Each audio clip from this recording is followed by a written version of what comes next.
샬롬. 오늘 평안하셨습니까? 쌀쌀하시죠? 벌써 11월입니다. 걷어들일 것도 많고 또 해야 할 결실들이 많아서 참으로 분주한 그런 11월입니다. 11월에 꼭 수확해야 할, 꼭 맺어야 할 결실들을 보시는 이 11월이 되시도록 주님께서 여러분에게 평화와 은총을 풍성히 내려주시기를 주님의 이름으로 축원드립니다. 아멘. 예수님께서 지난주에는 세리가 기도하는 모습을 통해서 참된 기도의 자세에 대해서 가르쳐 주셨는데, 이렇게 회개한 세리 중에서 꼭 한 사람을 짚어서 회개한 세례 중에 한 사례로 오늘은 세관장이었던 zakhe오에 대한 이야기를 우리들에게 전해주고 계십니다. 그래서 오늘은 예수님께서 zakhe오에게 하신 말씀, 어서 내려오너라 라고 하셨는데, 그래서 오늘은 어서 내려오너라 라고 하는 제목으로 함께 은혜를 나누고자 합니다. 오늘 먼저 우리는 zakhe오를 통해서 주님을 향한 열망을 우리가 품고 살아야 된다라고 하는 사실을 먼저 기억해야 합니다.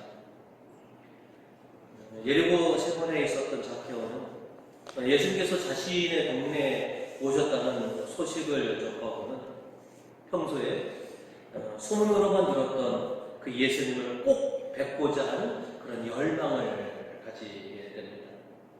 그래서 예수님을 보려고 애를 쓰게 됩니다. 오늘 복음 3절로 예수가 어떤 분인지 보려고 애썼으나 키가 작아서 군중에 가리워 볼 수가 없었다라고 했습니다. zakhe오에게 있어서 예수님은 아주 특별한 존재이십니다. 그리고 예수님에 대한 그런 호기심으로 가득 차 있습니다.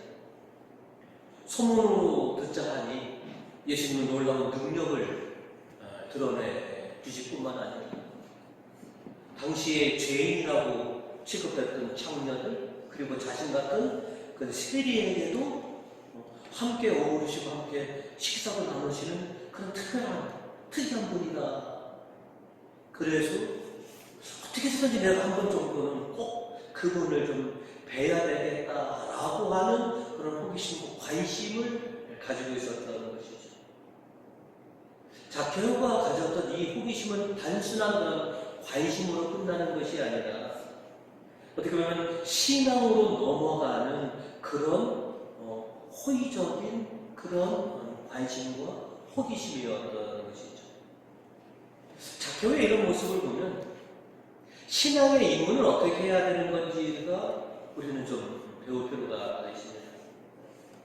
신앙의 입문은 zakhe오처럼 예수님에 대한 호기심, 교회에 대한 그런 호기심으로부터 신앙은 시작된다라고 하는 것이죠.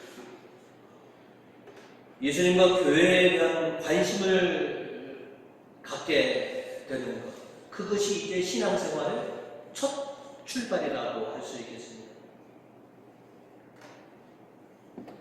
늘 예수님에 대한 소문을 들었던 zakhe오, 그래서 그 호기심이 결국은 믿음으로 가는 그런 첫 출발선상이었다는 것이죠. 우리가 누군가에게 신앙을 전하기 위해서는 많은 이들이 주님에 대한 그런 소리들, 또 교회에 대한 그런 소식들을 통해서 예수님을 믿으면 어떻게 될까라고 하는 호기심, 교회에 대한 관심들을 그렇게 갖게 할 필요가 있다라고 하는 것이죠. 그래서 우리들은 많은 분들의 귓가에 복음이 들려요. 예수님을 믿고 살아가는 것이 얼마나 좋은지에 대한 그런 좋은 소식들이 들려야 해요. 우리 교회가 얼마나 좋은지, 교회에 대한 자랑이 많은 이들의 귓가에 들리게 하여서 수동교회라고 하는 예수님, 이라고 하는 그런 호기심과 관심을 갖게 할 필요가 있다라고 하는 것을 오늘 작게오는 우리들에게 보여주는 것이죠. 늘 예수님에 대한 호기심과 좋은 그런 호감을 갖고 있었던 작게오, 드디어 예수님을 볼 수 있는 그런 기회가 왔던 것이죠.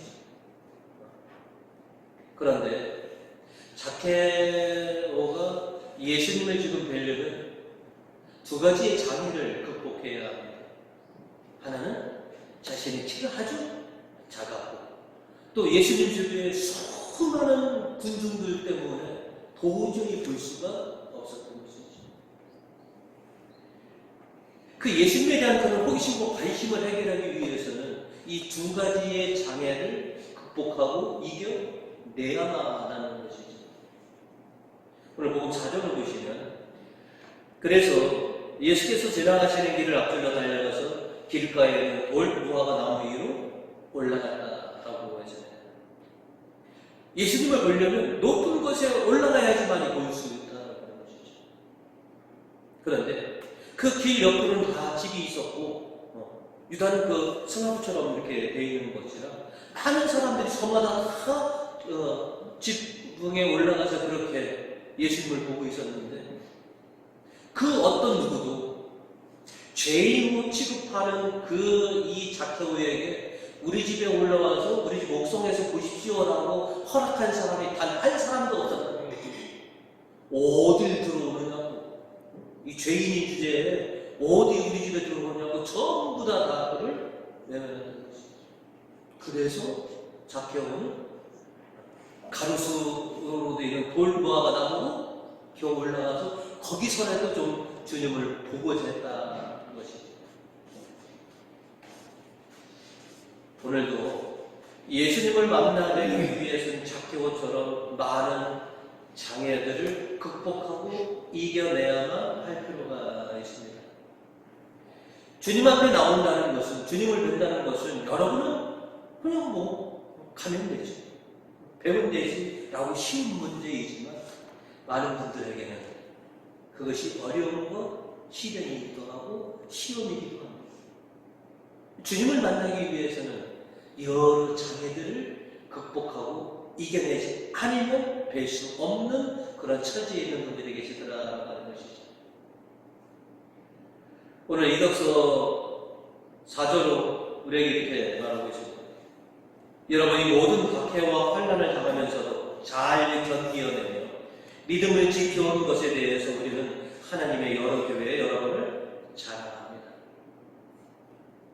수많은 어려움 속에서도 잘 견뎌내야지만, 믿음을 지켜와야지만이, 그래야지만이 주님 앞에 우리가 설 수 있습니다. 주님을 뵐 수 있다는 것이죠. 작게오가 예수님을 향한 그런 열망으로 자신의 그 장애들을 극복하고 주님을 배울 수 있었던 그 모습을 오늘날 우리들도 그 모습을 간직하고 있어야 된다라고 하는 것이죠. 수많은 시련과 어려움을 견뎌내야지만이, 믿음을 지켜내야지만이 우리도 주님 앞에 온전히 설 수 있게 된다라고 하는 사실을 작게오가 우리에게 가르쳐주고 있습니다. 여러분 모두 주님에 대한 관심과 그 열망을 불태우셔서 수많은 그런 어려움과 장애를 이겨내시고 늘 주님 앞에 반듯하게 서실 수 있는 그런 교우님 되시기를 주님의 이름으로 축원드립니다. 아멘. 오늘도 성경은 저희들에게 주님께서 우리를 알고 우리 곁에 머무시는 이 예수님이심을 깨닫게 해주시죠. 여러 개를 지나가시다가 예수님께서는 나무 위에 있는 한 사람을 보게 됩니다. 그리고 단박에 그가 누구인지를 아십니다. 그의 마음을 아시고 그의 이름까지도 그 누가 알려주지 않으셔도 주님은 이미 그를 알고 있는 것이죠. 그래서 예수님께서는 그를 부릅니다. 복음 5절로 예수께서 그곳을 지나가시다가 그를 쳐다보시며 작게오야 어서 내려오라. 오늘은 내가 네 집에 머물러야 하겠다 하고 말씀을 하십니다. 자케오가 먼저 주님 저희 집에 한번 오셨으면 좋겠습니다라고 초청을 하는 것이 아닙니다. 예수님께서 먼저 당신께서 자청을 하셨습니다. 자케오요, 오늘은 내가 네 집에 머물러야 하겠다라고 합니다. 예수님께서 이렇게 자케오의 집에 머물겠다라고 하신 것은 하나님의 놀라운 섭리의 계획을 실현하시기 위하십니다 라고 하는 사실을 우리는 알아야 된다고 하는 것이죠. 그리고 오늘날도 주님께서는 우리 모두의 이름을 부르시고 우리의 마음에 머무르시고 우리 가정에 머무르시고자 하시는 주님을 우리는 분명히 기억해야 한다는 것이죠. 6절로 보시면 자케오는 이 말씀을 듣고 얼른 나무에서 내려와 기쁜 마음으로 예수를 자기 집에 모셨다라고 했습니다. 예수님을 자기 집에 모셨을 때의 자케오의 그 심정은 어떻겠습니까? 아마 그 심정은 여러분이 가정축복식 때 주님을 맞이하는 그 심정과 똑같을 것입니다. 우리 교우님들은 가정축복식 때 사제와 교우님들을 환대하시는데 결코 이 사람들만 환대하는 것이 아닙니다. 그들을 앞세워서 함께 하시는 주님이 우리 집에 머무르신다라고 하는, 내가 주님을 맞이하신다라고 하는 것. 주님, 제 집에 머무시는 기쁨과 영광을 저에게 허락해 주셔서 감사합니다 라고 하는 이 마음으로 실은 가정 축복을 받아들이시는 것이죠. 예수님은 딱 보시자마자 자케오의 모든 것을 알고 계십니다. 그의 마음과 그가 앞으로 해야 할 이 모든 것을 알고 계셨던 것이죠. 당신께서는 자케오의 집에 머무르시면서 놀라운 하나님의 섭리가 이루어지도록 그렇게 자케오의 집에 머물러 계셨다는 것이죠. 저 같은 경우는 우리 교우님들이 가정의 기도 제목 이것저것을 여러분들이 알려주시지 않으면 저는 모릅니다. 그러나 우리 주님은 우리가 말씀드리지 않아요. 우리의 모든 것을 아시고 우리가 무엇을 당신께 간구하는지도 아시고 우리의 처지가 어떠신지도 아시는 당신이기 때문에 우리 모든 것을 아신 채 그렇게 우리 가정에 우리 마음에 머물고 계시는 거다라고 하는 것이죠. 우리는 분명히 기억해야 합니다. 예수님께서 자케오의 집에 오늘은 내가 네 집에 머물러야 되겠다라고 하는 말씀처럼 오늘 주님은 우리 마음에 우리 가정에 머무르시는 그런 주님이시다라고 하는 것이죠. 이제 항상 주님이 제 마음에 제 가정에 머무시는 기쁨을 이제와 영원히 저와 저의 가정에 허락하여 주시기. 그래서 이제와 영원토록 주님을 모시고 살아가는 그런 복된 주님의 자녀들이 될 수 있도록 저희를 지켜주십시오 라고 하는 그런 신앙을 이어가는 것이 바로 우리들이다라고 하는 것이죠. 항상 주님을 모시고 그렇게 살아가시는 복되신 그런 우리 교우님들이시기를 주님의 이름으로 축원드립니다. 아멘. 끝으로 오늘 우리들은 자케오를 통해서 선한 믿음의 행실을 우리가 보여야 한다라고 하는 것을 분명히 기억해야 하는 것이죠. 옛날에 어르신들이 그랬습니다. 밥을 먹이면 밥값을 해야 한다. 이름을 지어줬으면 이름값을 하면서 살아야 하는 것이죠. 대부분 우리들 이름들은 다 뜻이 있죠. 한문을 부르면 다 뜻이 있죠. 우리가 그 이름대로 지금껏 살아왔다면 우리가 사는 세상은 어떤 세상이 되겠습니까? 아마 전 세계에서 가장 행복한 나라가 아마 됐을 겁니다. 그런데 우리가 여태까지 우리 이름대로 이름값 하면 실은 못 살아봤기 때문에, 그래서 실은 우리가 부모님이 지으신 그 이름대로 내가 지금 살고 있다면 정말로 내가 잘 살고 있는 것이죠. 자케오의 이름은 히브리어로 바르다, 깨끗하다입니다. 세상에 그렇게 이름을 너 바르게 되어야 된다, 깨끗한 사람으로 살아가야 하라고 자케오를 지어줬는데, 지금 자케오는 지금 어떻게 살고 있습니까?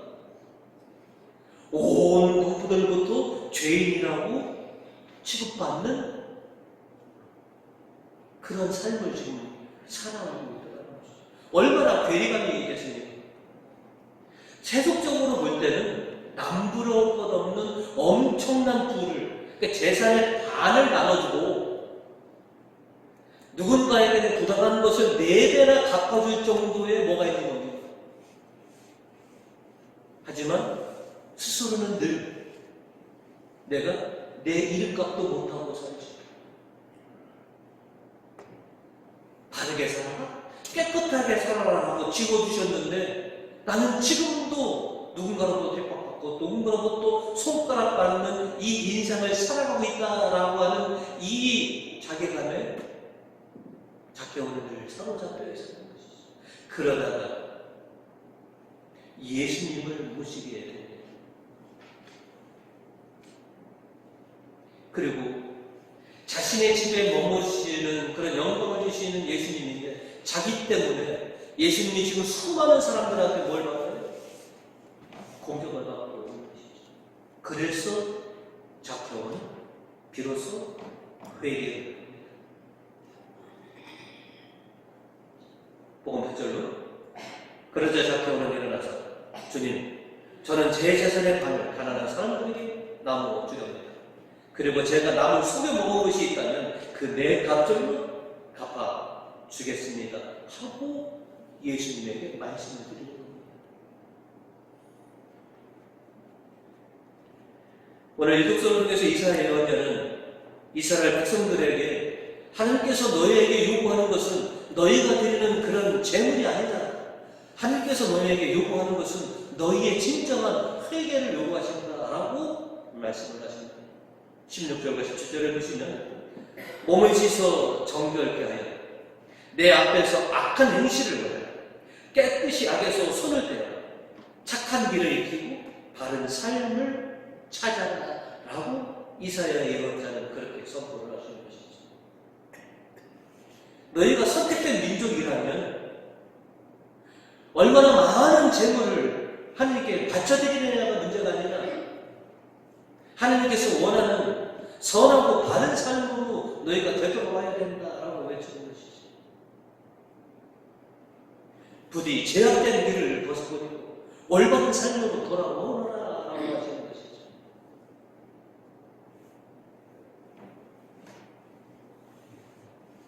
자케오의 집에 오셔서 예수님께서는 자케오에게 눈치 주지 않으셨습니다. 자케오 스스로가 주님 앞에 자복하면서, 자, 제가 이제 앞으로 바르게 살아가겠습니다. 착하게 주님 뜻대로 그렇게 살겠습니다.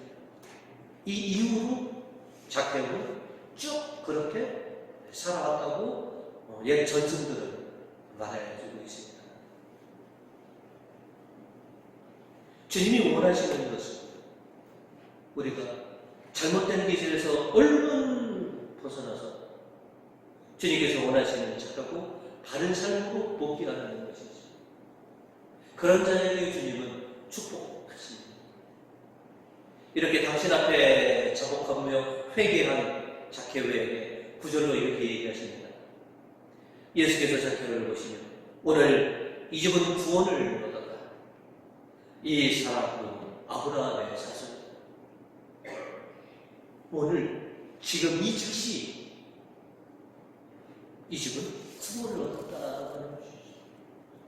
주님 앞에 자기 죄를 자복하고 회개하는 자가 구원을 얻는다고 하는 것이죠. 시편 1절과 5절은 우리에게 이렇게 전합니다. 복되어라. 거역한 죄 용서받고 죄의 허물을 벗겨지니여라.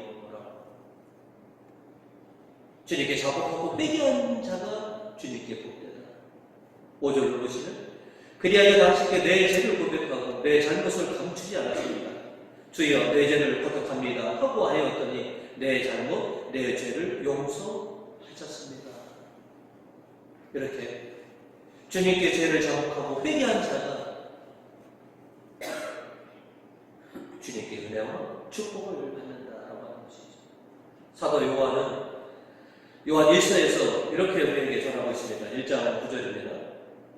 그러나 우리가 우리의 죄를 하나님께 고백하면 진실하시고 의로우신 하나님께서는 우리의 죄를 용서하시고 우리의 모든 불의를 깨끗이 씻어 주실 것입니다 라고 하셨습니다. 어떻게 보면 주님께서 자케오의 집에 머물시기가 작정하신 이유는 이렇게 당신 앞에서 자신의 삶을 회개하고 이제 새로운 삶으로 출발하는 그런 은혜를 열어주시고자 그렇게 자케오의 집에 머무시고자 선했더라는 것이죠. 이렇게 주님 앞에서 회개하여서 이제 새로운 삶을 시작하게 자케오. 그래서 그 자케오를 가리켜서 성 암브로스 성인은 이렇게 자케오를 표현합니다. 자케오는 예수님께서 나무를 흔들어서 따낸 열매다라고 이렇게 표현을 했습니다. 예수님이 직접 흔들어서 따낸 열매. 예수님께서 흔들어서 따낸 열매가 자케오라면 여러분 또한 예수님께서 흔들어서 따신 열매들이 분명하신 것이죠. 주님이 여러분의 이름을 불렀고 여러분에게 당신의 제자된 자녀된 그런 축복을 내려주셨으니 분명 주님께서 흔들어 따신 열매 바로 여러분들이 분명하십니다. 그리고 이 순간 주님은 또 어떤 열매가 익었는지 어떤 나무 앞 밑에 지금 서 계시고 나무를 흔들고 계신 줄 모릅니다. 그리고 조용히 이름을 부릅니다. 어서 내려오너라.